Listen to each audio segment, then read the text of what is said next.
And we continue with Chapter 17, Roosevelt, Ross, and Race Suicide.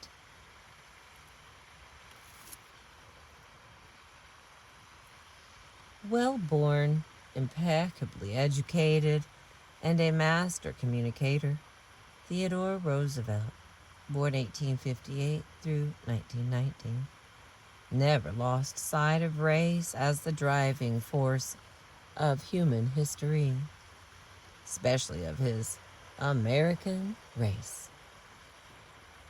In books and articles throughout his public life, Roosevelt could alter his emphasis depending on the political context, but he was always a leading race thinker of his times.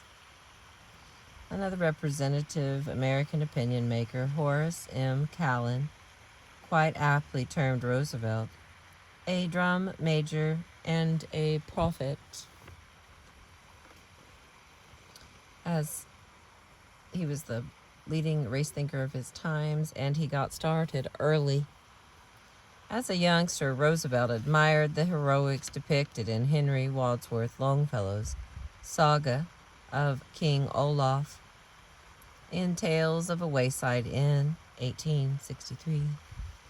During a summer in Dresden, Germany, when he was 14, Roosevelt was exposed to the Nibelungenlied, that pagan German saga of Siegfried the Dragon Slayer, deepening his sense of Teutonic heritage. Later, as an undergraduate at Harvard, he absorbed the ideas of American racial greatness and immigrant inferiority from Professor Nathaniel Southgate Shaler of Kentucky, and came to agree with Shaler on a popular tenet of American race talk. Like so many other old-line Americans, Roosevelt easily saw the figure of this tall, slender Kentuckian as the quintessential Native American. And in graduate studies at Columbia, Roosevelt had also absorbed the Teutonist notions of John W. Burgess, another conservative admirer of all things German. Roosevelt's rise in politics proved vertiginous. A Republican by birth, he was appointed Assistant Secretary of the Navy in 1898 at age 30. A stint followed by volunteer service in Cuba during the Spanish-American War. His well-publicized war record helped him get elected governor of New York, and in 1900, placed as vice president on a Republican ticket headed by William McKinley.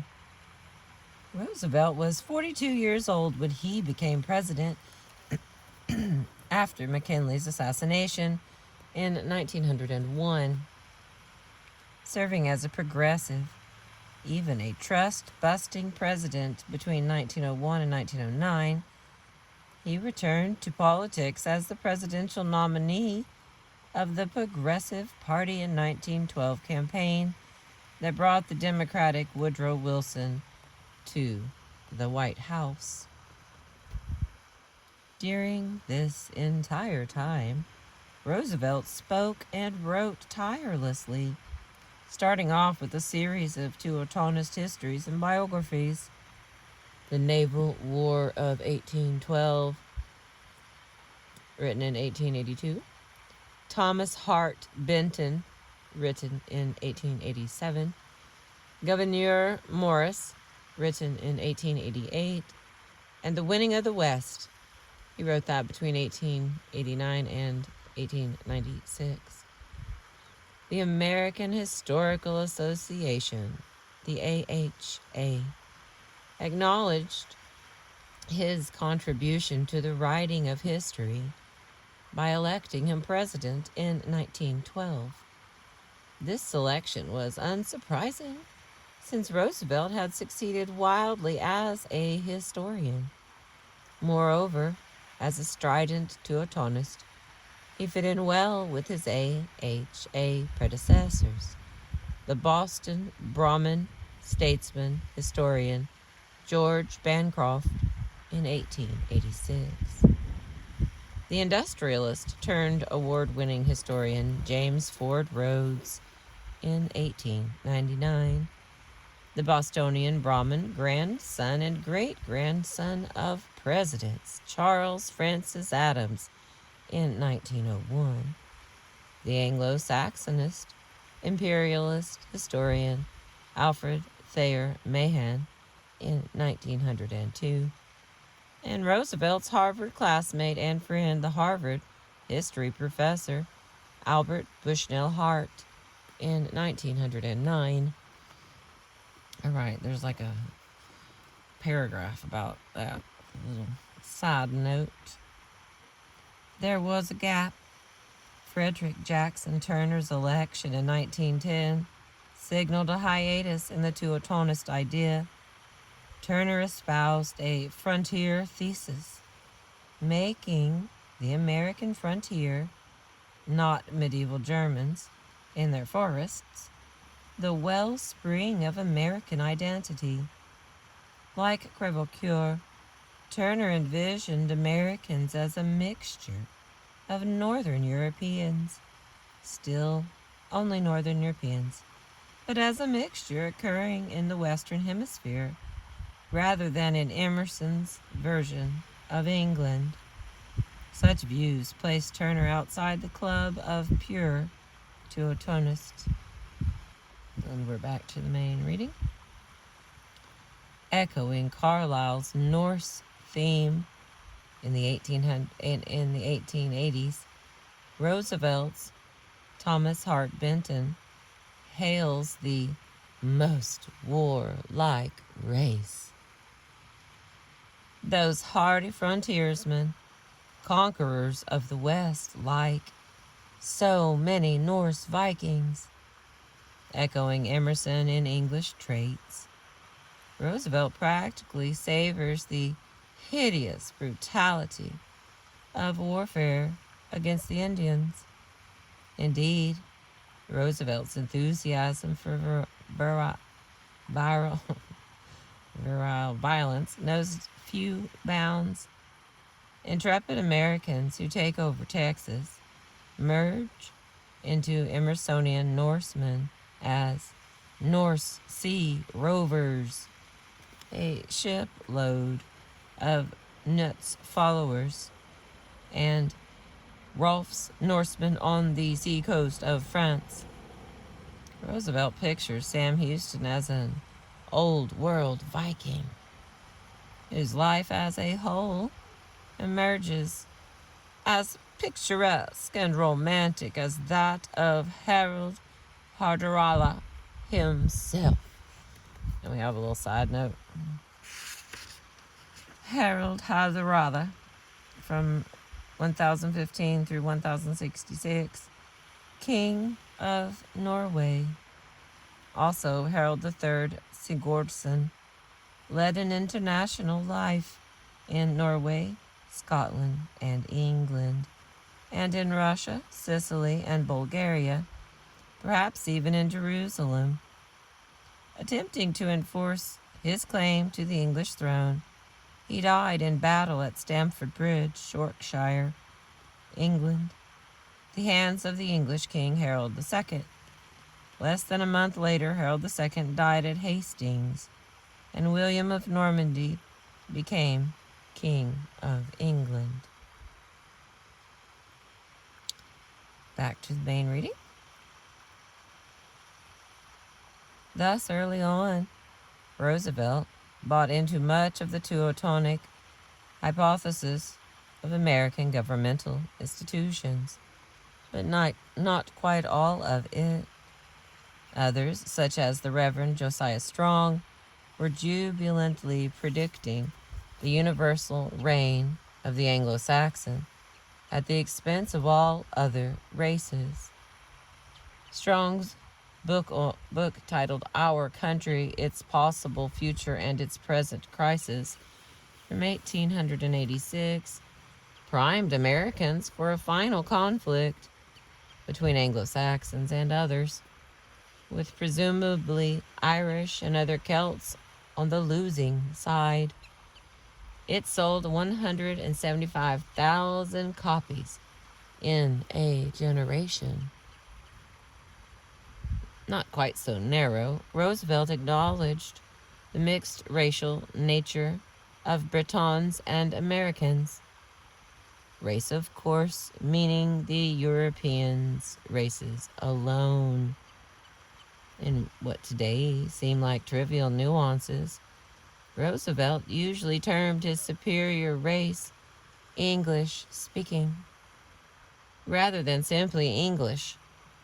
Nonetheless, his reasoning made Native Americans, that is, Anglo-Saxon Protestants, uniquely suited racially for self-government, thanks to their Teutonic heritage. Everybody who was anybody could agree on that. Of course, as with all race talk, conflicting assumptions and desperate conclusions arose. A century ago, they could draw blood.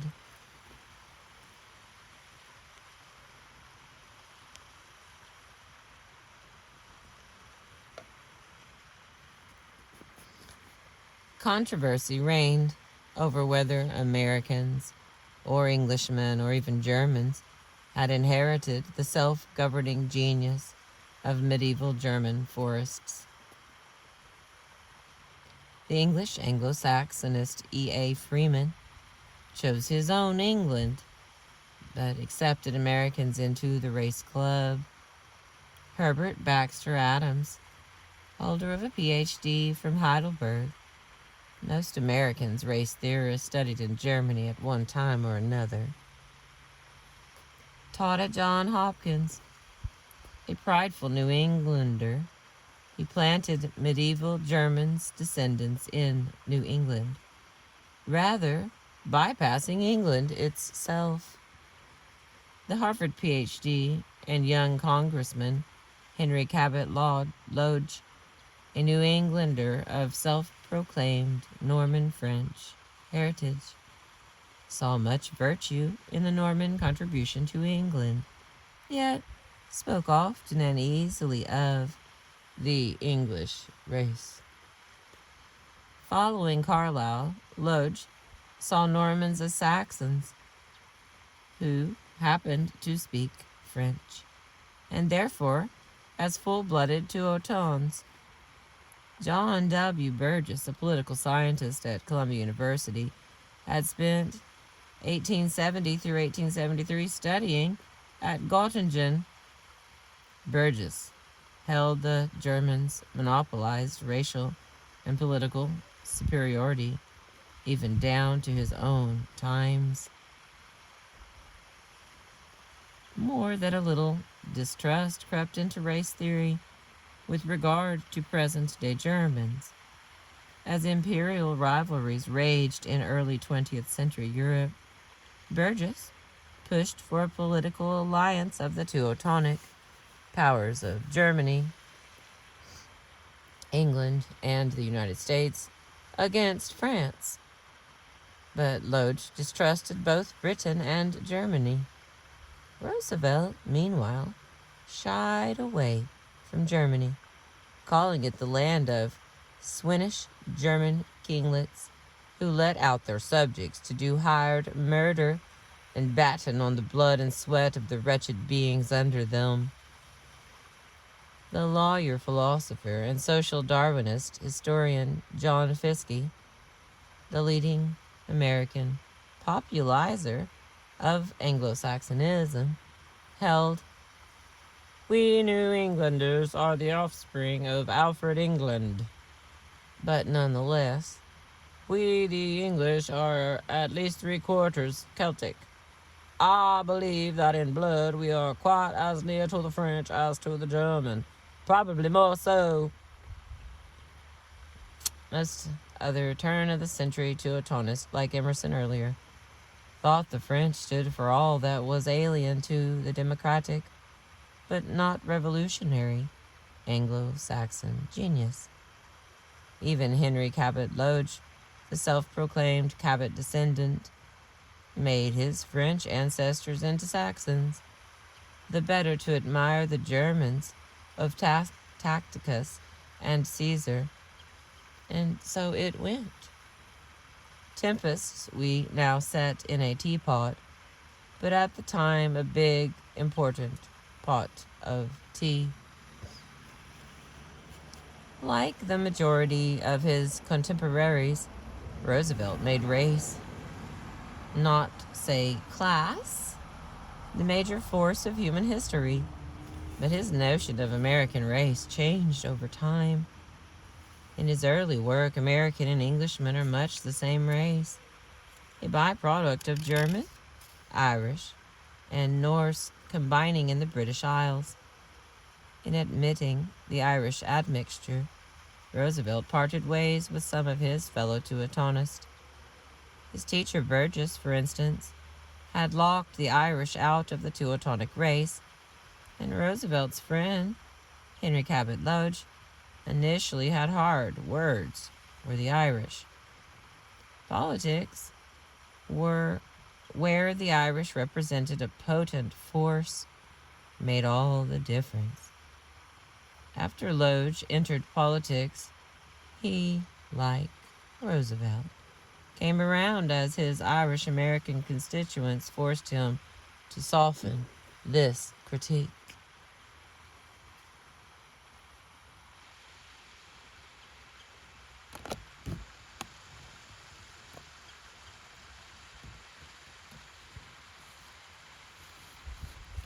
Darwinian evolution proved more problematic. A progressive thinker, Roosevelt accepted the validity of evolution, but gave it his own racial spin. As he pondered the great sweep of English and American history, he agreed with other modern scientific thinkers, including Ripley, that Darwin had to be right. But any evolutionary change would only occur very, very, very, very slowly and crucially in terms of what we now more easily see as culture. A race must surely require 1,000 years or more development temperamentally to the level of Teutons. But once thus formed, fine traits would be passed along within the race. Thus Americans of Teutonic descent possessed that union of strong virile qualities, that inestimably quality so characteristic of their race, hard-headed common sense. Perhaps other races, even Southern Italians, would evolve in their turn, but evolution to a superior level could not take place anytime soon. Woodrow Wilson, the Princeton political scientist and future president, agreed. The superior English race had risen through slow circumstance, so must all the others be patiently waiting their turn. All right, we've got us a little side note. When Roosevelt and others spoke of Native Americans at the turn of the 20th century, they excluded people not of Northern European descent.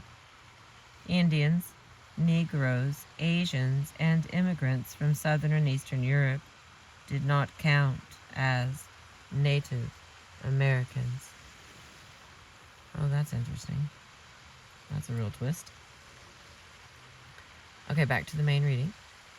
According to this pseudo-cultural notion of evolution, temperament trumped all, but the right temperament was under siege, as the consensus of 1890 made clear. Not the consensus, but just the census. The census. I don't know why. Sometimes my brain gives me extra. The wrong people were increasing and the right people were not. Roosevelt first glimpsed danger in the early 1890s, as did Francis Amasa Walker, in the declining birth rate among old stock New Englanders. French Canadians migrating to jobs in the American textile industry struck Roosevelt as a dangerous mass, swarming into New England with ominous rapidity. By 1895, what Roosevelt called the warfare of the cradle had intensified. It was becoming ever more difficult to prevent the higher races from losing their nobler traits and from being overwhelmed by the lower races. Alright, does that say nope. Here we go. Race suicide loomed as an issue, fundamentally, infinitely more important than any other question in this country. For Roosevelt, this was not a matter of workers versus capital, or the poor versus the rich.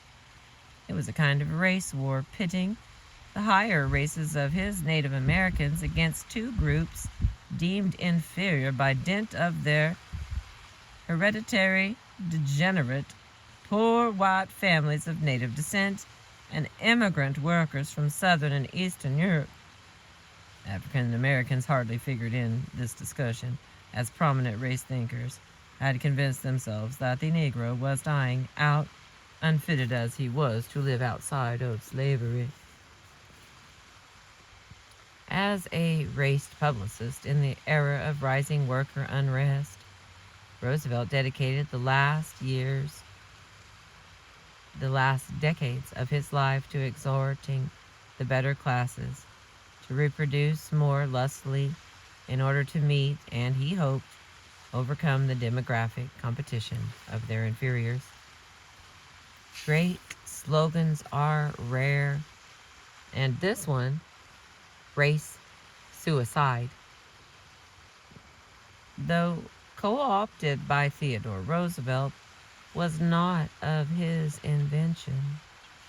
Rather, it was coined by the popular and distinguished sociologist Edward A. Ross, born in 1866, died in 1951. He wrote it in 1901. There's a picture of him. In The Causes of Racial Superiority, both an address to his colleagues in the social sciences and a widely quoted article in the Annals of the American Academy of Political and Social Science, Ross stresses something he terms racial temperament over biological race. He puts it all together: dominance of racial temperament, the minor role of biological race, disastrous demographics, producing the catastrophe of race suicide looming on the horizon. His emblematic phrase picks up Francis Amasa Walker's unfavorable demographics and echoes Walker's wording. Alright, got a side note. Ross belonged to the mass of progressives like Roosevelt, who termed the opponents of involuntary sterilization, such as social workers, immigrants, and African Americans, sentimentalists. Alright, here's the picture of this. That's helpful. In case anybody wants to look that person up and wants to know more. Well before his sloganeering, Ross had scaled the heights of American academia, receiving his B.S. from Coe College in 1886. He went on to study at the University of Berlin and Johns Hopkins Universities. He got a Ph.D. there in 1891, then moved around quite a bit. After posts at the University of Indiana, Cornell, Stanford, and Nebraska, he capped off a fine career at the University of Wisconsin, the leading American institution in social science. Side note, for publicly criticizing the power of corporations and unrestricted immigration. Ross had run afoul of Mrs. Leland Stanford, a founder of the university. She forced President David Starr Jordan to fire Ross in 1900. The founder of sociology in U.S. universities, Ross was elected president of the American Sociological Association in 1914 and 1915. He also excelled as a popularizer of social scientific truth. His books sold 500,000 copies during his lifetime. Like other declarations on race, the causes of racial superiority contradicts itself from one statement to the next. Ross opens by denigrating the old-fashioned concept of race as the watchword of the vulgar. What the craniometricians measure, head shape as a racial trait, interested him not at all. Ross's racial characteristics are temperamental, climatic adaptability, energy, self-reliance, foresight, stability of character, and pride of blood. These were the concepts to focus on. In page after page, Ross beat his drum. The Celtic and Mediterranean races, domesticated races, and economic races, the higher races, the great races, the higher blood, the superior race, with capital letters, and echoing Emerson's singing and dancing nations, the childishness of frivolousness of the cheaply gotten up manana races. The economic virtues, he concludes in italics, are a function of race. While cherishing climatic adaptability as a dimension of race superiority, Ross laments the debility of hardy northerners once they move to warmer places. All this appears in a lecture aimed at an audience of scholars of the American Academy of Political and Social Science. Writing for a popular audience in The Independent, Ross echoes Emerson's and Roosevelt's image of American pioneers as Vikings, selected not for the brainiest or noblest or highest breed, but for the strongest and most energetic. Like Ripley and the two Otonists, Ross prizes height and denigrates by name the people he thinks too short. Sardinians did not make the cut, nor did those masses of fecued by beaten humanity from the hovels of far Lombardy and Galicia, and cheap stucco mannequins from southeastern Europe, from Croatia and Dalmatia and Sicily and Armenia. They throng to us, the beaten members of beaten breeds, Slovaks and Syrians, and undersized in spirit, no doubt, as they are in body. I don't feel like I read that with enough oomph, but I'm not reading it again. Finally, willing to use any weapon at hand, Ross accepts the reasoning of then fashionable self-styled European anthroposociologist, physical anthropologist Otto Ammann and George Walker de la Pogue, who bent Darwinian natural selection to their mania of craniometry, and had also made their way into William Z. Ripley's influential Races of Europe. Ammann and Lepogue were spinning out fantastical theories of race temperament based on the cephalic index, famously pronouncing European townspeople more long-headed meaning for them more Teutonic and superior than the people of the surrounding countryside, those more Celto-Slav and inferior. Following them, Ross concludes that the city is a magnet for the more venturesome, and it draws to it more of the long-skulled race than of the broad-skulled race. The Teuton's superior migrancy takes him to the foci of prosperity and procures him a higher reward and a higher social status. For someone dismissing race as superstition, Ross brought right into the mumbo-jumbo of racial skull shapes. Bought right in. Alright, we got a side note. Ross did not agree. However, with other anthropologists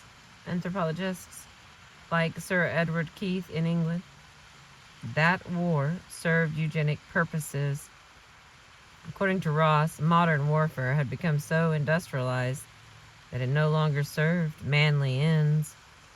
In the 20th century, warfare was more like an extra hazardous branch of engineering with little material payoff. In lockstep with Ross, Roosevelt opined, "If all our nice friends in Beacon Street in Newport and Fifth Avenue in Philadelphia have one child or no child at all, while all the Finnegans, Hooligans, Antonios, Mandelbaums, and Rabinskis have 8 or 9 or 10, it's simply a question of the multiplication table. How are you going to get away from it?" But Roosevelt did not have the public sphere to himself. While he was nagging educated women of our own type to bear babies, a less articulate but nonetheless oppositional discourse arose that undercut his fundamental assumptions. Worker-oriented commentary, especially but not exclusively, in the foreign language press, disputed both the notion of upper-class racial superiority and the logic of racial determinism. Their point was well taken, for the so-called beaten men from beaten races were doing most of the work in the garment, iron, and steel industries, in the mines and mills that kept the amazing American economy running. Immigrants supplied the necessary brawn.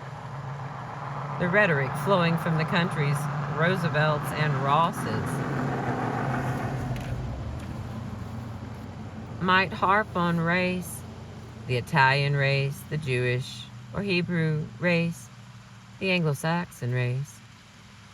Such blather only obscured, in words at least, the gaping chasm between the classes, and the working classes were beginning to have their say. And here's the last section of this chapter. The industrial workers of the world, IWW or Wobblies, founded in 1905, became the most visible sign of working class mobilization. Repudiating the American Federation of Labor's business model of organizing only skilled workers, now monopolized by English-speaking Northwestern Europeans, especially Irish Americans, the IWW welcomed all kinds with an industrial model that sought to bring the unskilled immigrant masses into unions by stressing their interests as workers. Here's a little side note. The IWW, which is the Industrial Workers of the World, manifested a split between its leadership and its rank and file. The latter consisted of a mix of races and ethnicities, varying by location and industry, while the leadership consisted largely of Irish Americans. And we continue. With their working class readership, Italian and Yiddish newspapers came to reflect the anarchist and socialist views of their readers. The earliest Italian and Yiddish newspapers sprang up in New York in the 1880s, with the left press appearing in the following decade. The anarchist Il Proletario was founded in Hoboken, New Jersey in 1902, as the organ of the Italian Socialist Federation, joining the socialist Jewish Daily Forward, founded in 1897.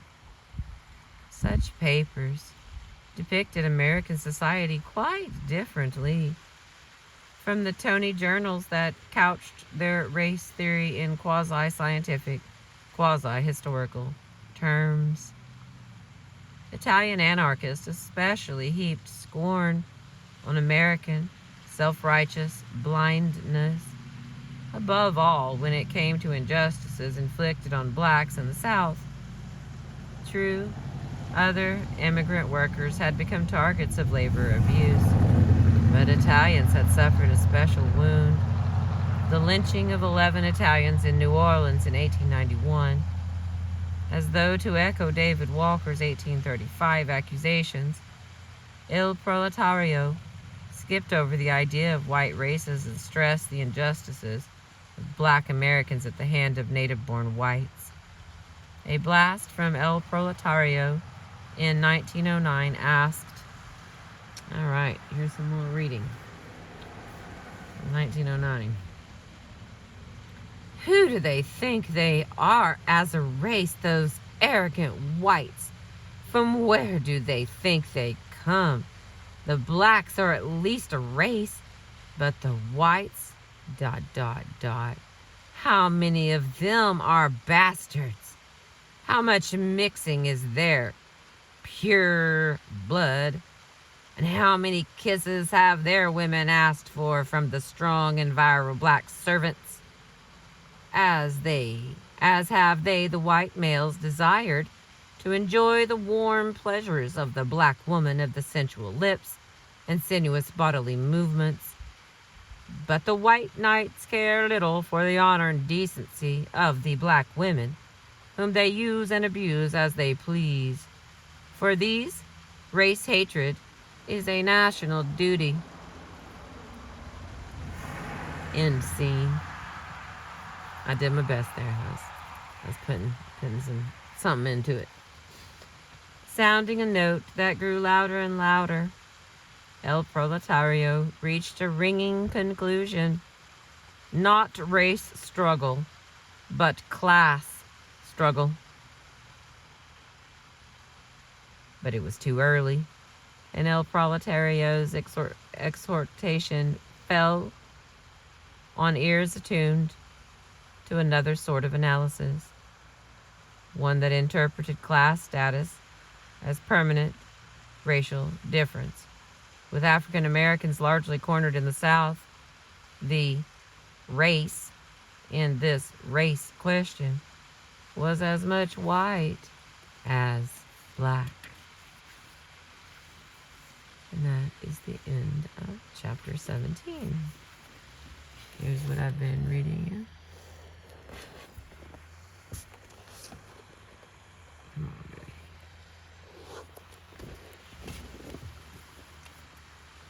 And it's cold again. 18's not very long either, if I can squeeze it in for us. It's supposed to be icy and stuff tomorrow, so I'm afraid I'll have to miss everyone, but I'll see what I can do. Remember to like, share, and subscribe. I appreciate you letting me share my books with you.